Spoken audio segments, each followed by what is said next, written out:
আসসালামু আলাইকুম রহমতুল্লাহ। দেশ ও দেশের বাইরে থেকে যে সকল মেডিকেল টেকনোলজিস্টগণ দেখছেন সবাইকে স্বাগত জানাচ্ছি icon medical science and technology ইনস্টিটিউটের পক্ষ থেকে। আমরা গুরুত্বপূর্ণ কিছু তথ্য আপনাদেরকে নিয়ে আয়োজন করেছি। বিশেষ করে যারা মেডিকেল টেকনোলজিস্ট ল্যাব বিশ্বের বিভিন্ন প্রান্তরে চাকরির জন্য চেষ্টা করছেন, তাদের অফিসিয়াল কার্যক্রম শুরু করার আগে অথবা যারা এখন শুরু করছেন, অফিসিয়াল কার্যক্রম শুরু করেছেন তারা, অথবা যারা আগামীতে করবেন তারা, অথবা যারা ছাত্রছাত্রী রয়েছেন আগামীর জন্য পরিকল্পনা করছেন, তারা এই সুযোগগুলো নেওয়ার চেষ্টা করতে পারেন। বিশেষ করে ল্যাব অনুষদের বিভিন্ন ডিপার্টমেন্টের কিছু গুরুত্বপূর্ণ প্রশিক্ষণ রয়েছে। সেই প্রশিক্ষণ কোর্সগুলো আপনাদেরকে অনেক বেশি সাহায্য করবে এবং জব অফার পাওয়া এবং সেই সময়ে তাদের কিছু কম্পিটেন্সি প্রমাণস্বরূপ সার্টিফিকেট প্রদান করতে হয়। সেরকম কিছু কোর্স নিয়ে আপনাদেরকে অবহিত করব, যে কোর্সগুলো অনলাইন, অফলাইন, সরকারি প্রতিষ্ঠান, বেসরকারি প্রতিষ্ঠান যেখানেই সুযোগ পান কোর্সগুলো করার চেষ্টা করবেন। সেটি আপনার সক্ষমতা বৃদ্ধির জন্য এবং প্রমাণস্বরূপ সার্টিফিকেটের জন্য প্রয়োজন হবে। যদি ফ্রি করানোর সুযোগ থাকে তাহলে ফ্রি কোর্স করবেন। যদি অতিরিক্ত ডিউটি করে সেখান থেকে কিছু জ্ঞান অর্জন করার সুযোগ পান তাও করবেন। যদি টাকা দিয়ে কোর্স করার প্রয়োজন হয় তাহলে কোর্স করার চেষ্টা করবেন। এর মধ্যে উল্লেখযোগ্য হচ্ছে, যে সকল ল্যাবরেটরি আইএসও সনদ পাওয়ার জন্য চেষ্টা করে তাদের আইএসও সংশ্লিষ্ট কিছু গুরুত্বপূর্ণ বিষয় রয়েছে, যে বিষয়গুলো তাদের অবশ্যই অবগত থাকা উচিত। এর মধ্যে উল্লেখযোগ্য হচ্ছে আইএসও 1589 যেই একটা মডিউল রয়েছে এবং সেখানে অডিটর একটা অংশ রয়েছে। অর্থাৎ যখন কোনো ভিজিটর ভিজিট করেন তখন তারা কী কী বিষয়গুলো দেখে থাকেন, এবং আপনি যখন কোনো ল্যাব সেট আপ করবেন তখন কোন কোন বিষয়গুলোকে অধিক গুরুত্ব দিয়ে করবেন সে বিষয়ে একটি গুরুত্বপূর্ণ প্রশিক্ষণ থাকা প্রয়োজন।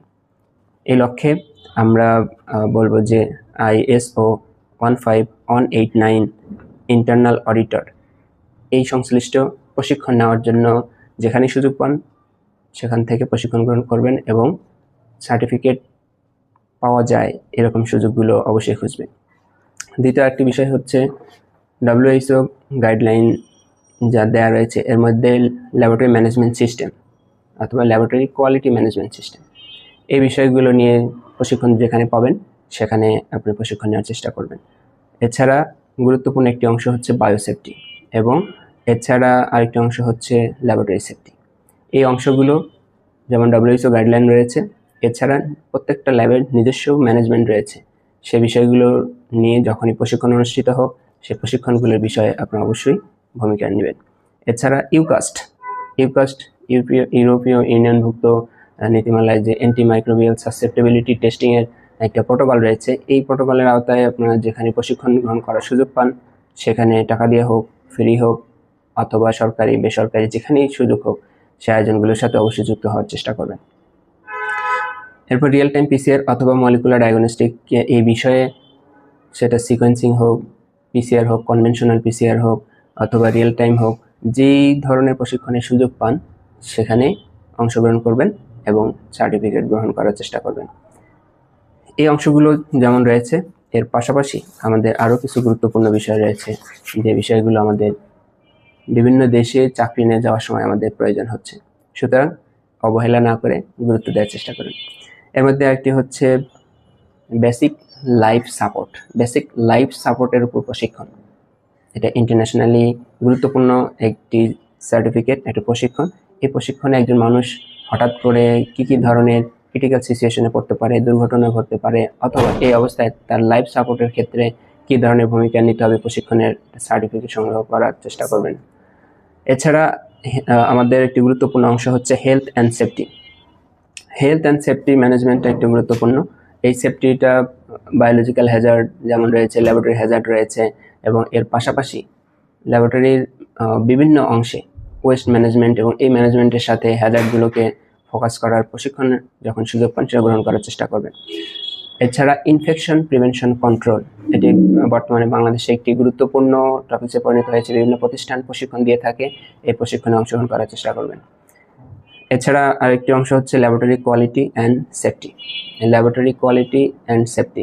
এটা যেমন টেস্টের কোয়ালিটি রয়েছে ম্যানেজমেন্টের কোয়ালিটিও, এবং এর সাথে patient safety, laboratory staff safety এবং এর সাথে সংশ্লিষ্ট ইনস্ট্রুমেন্ট তার সেফটিও একটি গুরুত্বপূর্ণ। এছাড়া যারা হিস্টোপ্যাথোলজির কাজের সাথে জড়িত রয়েছেন অথবা হিস্টোপ্যাথোলজি কাজের সাথে সম্পৃক্ত থাকার সম্ভাবনা রয়েছে, এদের জন্য টিস্যু প্রসেসিং, ইমবেডিং অ্যান্ড মাইক্রোটমি এবং এর পাশাপাশি ইমিউনোহিস্টোকেমিস্ট্রি, এই কাজগুলো বাংলাদেশে খুব কম হয়ে থাকে। কিন্তু যেখানেই সুযোগ হোক সেখানে টাকা দিয়ে হোক আপনার কোর্সগুলো করার চেষ্টা করবেন। মলিকুলার বায়োলজির স্কিলস, এখানে বিভিন্ন ধরনের টেকনিক, বিভিন্ন মেথড অ্যান্ড প্রসিডিউরের প্রিপারেশন এবং সেখানে ম্যানুয়াল, অটো, যেই প্রসিডিউরই থাক সেখান থেকে আপনার প্রশিক্ষণ গ্রহণ করার চেষ্টা করবেন। এছাড়া একটি ল্যাবরেটরি ম্যানেজমেন্ট সিস্টেম, যেমন অনলাইন ম্যানেজমেন্ট সিস্টেম রয়েছে, বারকোডের সিস্টেম রয়েছে, ডিজিটাল প্যাথোলজি সিস্টেম, এই সকল কিছু টোটাল ল্যাবরেটরি ম্যানেজমেন্টগুলোকে অ্যাডমিনিস্ট্রেটিভ ম্যানেজমেন্ট এবং ইনফরমেশনের যে ম্যানেজমেন্ট, এই ম্যানেজমেন্টগুলোর ব্যাপারে আপনারা প্রশিক্ষণ নেওয়ার চেষ্টা করবেন। এবং যেইখানে অগ্রাধিকার দিবেন সার্টিফিকেট পাওয়া যাবে এবং একটি প্রপার অথরিটির কাছ থেকে একটি নির্ভরযোগ্য প্রতিষ্ঠানের সার্টিফিকেট পাওয়া যায়, এই জায়গাগুলোতে আপনার সর্বোচ্চ সময় নিয়ে যে প্রশিক্ষণগুলো হয় সেখানে নেওয়ার চেষ্টা করবেন। যদি কোথাও সপ্তাহব্যাপী হয়, মাসব্যাপী হয়, 3 মাসব্যাপী হয়, সেই আয়োজনগুলোকে চেষ্টা করবেন। যদি কোনো কিছু না পান, অন্তত একটা নির্দিষ্ট সময় ধরে স্বল্প সময় হলেও কোর্সে অংশগ্রহণ করুন এবং এই কম্পিটেন্সি সার্টিফিকেটগুলো আপনাকে কোনো না কোনোভাবে সাহায্য করবে। এমনও হতে পারে যে সামান্য একদিনের একটা প্রশিক্ষণ, সেই সার্টিফিকেটও আপনাকে গুরুত্বপূর্ণ ভূমিকা রাখতে পারে। তো আমি আপনাদেরকে এই বিষয়টা অবহিত করছি আমার ব্যক্তিগত অভিজ্ঞতা থেকে, এবং আমরা যারা দেশের বাইরে জব সার্চ করছি তাদের বিভিন্ন উপস্থিত হওয়া সমস্যাগুলোর আলোকে এই প্রয়োজনীয় তথ্যগুলো আপনাদের সাথে শেয়ার করলাম। আমি আশা করি আপনারা গুরুত্ব সহকারে নেবেন এবং বিভিন্ন ইনস্টিটিউটগুলোতে কোথায় কিভাবে এই কোর্সগুলো করানো হয় সেই জায়গাগুলোকে খুঁজে নেওয়ার চেষ্টা করবেন। এখন পর্যন্ত সবগুলো ট্রেনিং প্রসিডিউরই কোনো একক প্রতিষ্ঠান থেকে ব্যবস্থাপনা করা হয় না, সেই কারণে একটা একক নির্দিষ্ট জায়গা থেকে সবগুলো প্রশিক্ষণ পাওয়া সম্ভব হবে না। তবে আমরা icon medical science and technology ইনস্টিটিউটের পক্ষ থেকে আমরা করার চেষ্টা করছি। তবে আপনার একসাথে সব না পাওয়া পর্যন্ত বিভিন্ন জায়গায় যেখানে যতটুকুই সুযোগ পান আপনার প্রশিক্ষণগুলো অংশগ্রহণ করবেন। এবং এর পাশাপাশি একটা ইম্পর্টেন্ট ইনফরমেশন হচ্ছে সিপিডি, কন্টিনিউয়াস প্রফেশনাল ডেভেলপমেন্ট, বা এই জাতীয় যেই সেমিনার, সিম্পোজিয়াম, সেশনগুলো অনুষ্ঠিত হয় সেখানে যুক্ত হওয়া এবং প্রেজেন্টার হিসাবে অংশগ্রহণ করার চেষ্টা করবেন। সবাইকে